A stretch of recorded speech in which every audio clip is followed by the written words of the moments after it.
Hello. Recent जो development हुए हैं जिसमें वार की वर्ल्ड वार की सिचुएशन बन गई है।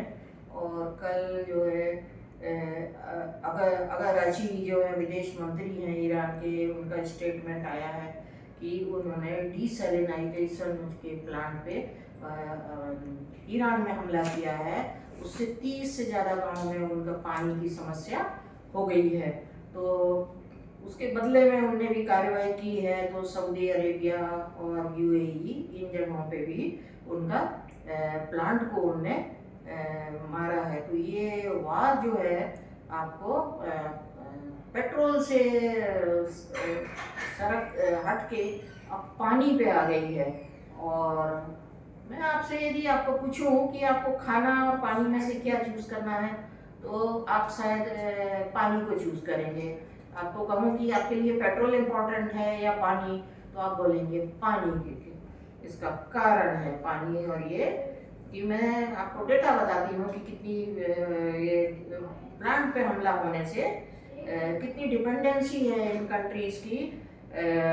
सऊदी अरेबिया का देखें तो 70% जो पानी है डिसैलिनाइजेशन से उपयोग होता है। यूएई 45% है, कतर का 80% होता है, कुवैत है 90% है, बहरीन है 60% है, ओमान का 80% है। और इसराइल का देखेंगे 70 से 80% जो डिपेंडेंसी कोस्टल का जो खारा पानी होने के कारण डिसैलिनाइजेशन पे उपयोग होता है। और इसी तरह से माल्टा में भी 60 से 70% डिपेंड करते हैं, वो पानी फिल्टर करके उपयोग करते हैं। सिंगापुर में 30 से 40% है। और यूरोप में स्पेन भी जो है समुद्र का खारा पानी होने के कारण वो भी इस पे उपयोग करते हैं। तो हम बात कर रहे हैं अभी चूँकि हॉर्मूज जो वहाँ पे शिप का आना जाना बंद हो गया है।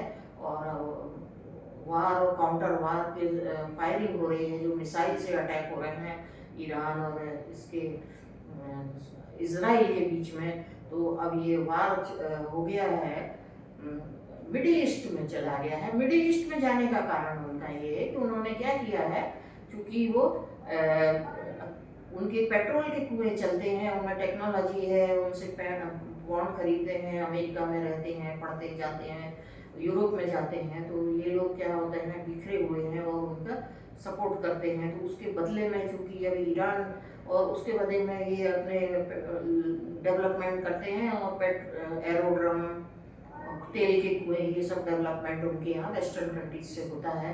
और इसके बदले में यूएसए उनको मिलिट्री एड देता है, जेट और प्लेन वगैरह सहायता देता है। तो उससे ये अपना सुरक्षा की जिम्मेवारी थी अभी तक, लेकिन अब सुरक्षा इनकी खतरे में पड़ गई है, क्योंकि अब वार स्प्रेड हो चुका है, काउंटर वार हो रहे हैं। इसीलिए ईरान ने इनके सारे वाटर के जो रिसोर्सेस हैं उसमें किया है। और ये इतनी विकराल सिचुएशन हो गई है कि होटल खाली हो गए हैं, हॉस्पिटल पे भी अटैक हो रहे हैं, हॉस्पिटल में भी पानी नहीं है, लोगों के पास पानी नहीं है। 2 दिन 3 दिन में इनका यदि पानी की सप्लाई यदि ठीक नहीं होगी तो ये पानी कहाँ से लाएंगे, पिएंगे कैसे। प्रेशर कम हो गया है, क्योंकि पंप करके बड़ी बड़ी 40-40 50-50 मंजिल की जो बिल्डिंग बनाए हुए हैं डेवलपमेंट के नाम पे, वहाँ रहते हैं, होटल हैं, वो कैसे रन होंगी, मिलिट्री बेस को पानी कैसे मिलेगा, ये सोचने वाली इनकी बात है। चाइना भी इनसे 18 लाख बैरल का रोज तेल लेता है। और अभी मार्च से भी बंद कर दिया है उसने, अपनी बाइंग रशिया से बढ़ा दी है 85%, वेनेजुएला से लेने लगा है। लेकिन हिंदुस्तान की एक विकराल प्रॉब्लम हो गई है कि शिप आना जाना बंद हो गया है। दूसरा इसके हमारे यहाँ से इन कंट्रीज़ को फूड सप्लाई होती थी, सब्जी भाजी फल फूल सब सप्लाई होते थे। तो उनके सामने 2 समस्या हो गई है, एक तो खाने की भी हो गई है, तीसरा उनकी पानी की भी हो गई, और चौथी है सुरक्षा की भी समस्या हो गई। तो मिडिल ईस्ट बहुत परेशान है, इसलिए वार बहुत घातक है। और ये कब समाप्त होगा ये कहना एक मुश्किल बात हो गई है। और ये 2014 का, ये अभी 14 मार्च का ये है कि पाक 99% तेल और सिलेंडर गैस इनसे यूएई से लेता था। और बांग्लादेश 72% इनसे लेता है, कतर से लेता है, और भारत लेता है 53%। कतर और यूएई से गैस लेता था और पेट्रोल लेता था, लेकिन अब गैस की सप्लाई नहीं हो रही है, तो हमारे यहाँ भी गैस के सिलेंडर की मारामारी लगी हुई है, लाइन लगी हुई है, लोग पैनिक में भी खरीद रहे हैं। गवर्नमेंट अभी पैसिफाई करने की कोशिश कर रही है और अल्टरनेट व्यवस्था कर रही है। अफ्रीका और नाइजीरिया और ओमान वगैरह दूसरी कंट्रीज से बात चल रही है, तो वहाँ से वो सप्लाई देने की कोशिश करेंगी, ताकि फैक्ट्री और ये होटल ढाबे ये सब चलते रहें और लोगों को भी घर में पैनिक ना हो। तो ये गैस एक बहुत इम्पोर्टेंट वो हो गया है, साधन हो गया है आज की हमारी लाइफ में। कतर से हमारे यहाँ पूरी एलएनजी से आती है, और एलएनजी और पीएनजी दोनों के अलग अलग टैंकर होते हैं, तो वो नहीं आ पा रहे हैं। दूसरा, इंश्योरेंस का बिल बढ़ गया है, शिप आना नहीं चाहते हैं क्योंकि डैम मिसाइल गिरने से वो डूब जाते हैं, और इंश्योरेंस का प्रीमियम भी बढ़ गया है, तो महंगाई बढ़ गई है। तो ये वर्ल्ड वार 3 का जो वार है, मैं आपको बताना चाहती हूँ कि पहले सोना चांदी और पेट्रोल पे था, पेट्रोल से आके वो न्यूक्लियर बम पे आया, और न्यूक्लियर बम तो बहाना था, अब वो पानी पे आ गया है। और ये एक पहले भी भविष्यवाणी हो रही थी कि अगला जो वर्ल्ड वार होगा वो किससे होगा, पानी के लिए हो गया, पानी के लिए वर्ल्ड वार शुरू हो चुका है। इसलिए पानी का रेशनल यूज करें, गवर्नमेंट हमारी नहर बनाए, तालाब बनाए, वाइजली रेन वाटर को स्टोर करके रखें। हम क्लाइमेट चेंज हो रहा है।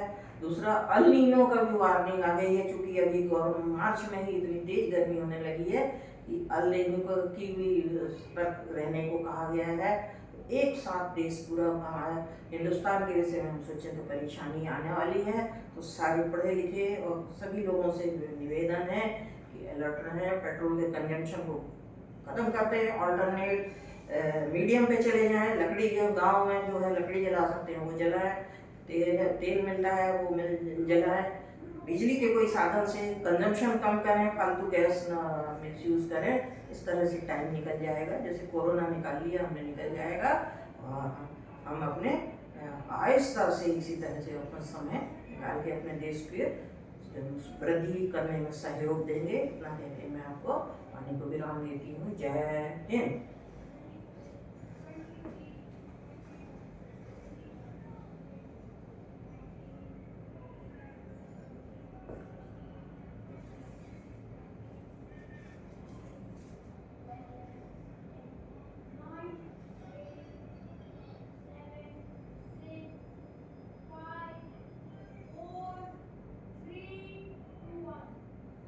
हेलो फ्रेंड्स, यूएसए इजराइल को ने जो ब्लॉग बनाया है, और इजराइल की जो न्यूक्लियर डील को टारगेट कर रहे थे, जो ईरान की न्यूक्लियर डील को टारगेट कर रहे थे, लेकिन अब वो वार टेररिस्ट लोगों के हाथों में चला गया है। क्यों?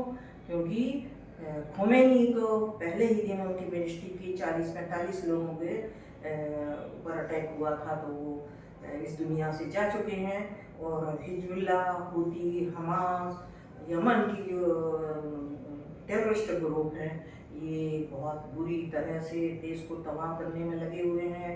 और कुर्द लड़ाके भी अब सामने आ गए हैं।